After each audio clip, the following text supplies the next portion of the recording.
Hai, Assalamualaikum, selamat petang guys. Kita ada Porsche Macan T.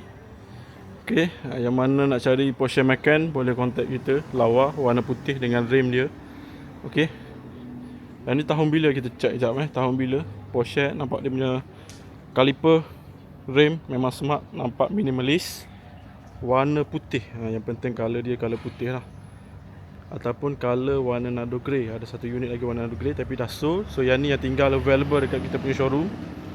Okay, Porsche Macan T. Okay, yang mana berminat nak cari Porsche Macan T, boleh contact Din, boleh buat appointment, boleh datang ke showroom. So ini dia punya rim.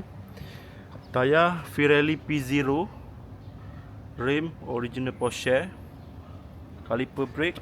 Okay, saya berminat nanti boleh contact. Interior dia warna merah. Kita tengok dia punya interior dia. Okay, kunci tak. So interior dia special lah, warna merah.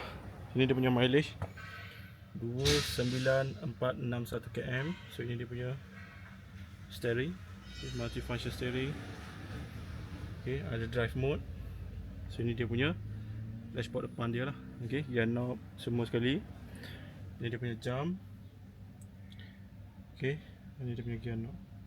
So ini dia punya leather lah, full leather.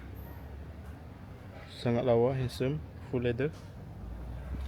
Original carpet daripada Porsche. Okay, so yang mana nak cari Porsche Macan T, boleh contact Din. Yang ni lawa, baru sampai je. Antara stok yang baru sampai dekat kita punya showroom. Ini belakang dia.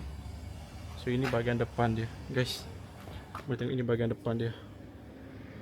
Okay, jelas So macam biasa kita ada warna putih. Yang mana nak special order pun boleh, tak ada masalah. So yang ni yang ready stock lah kita punya showroom. Okay, Assalamualaikum, bye bye.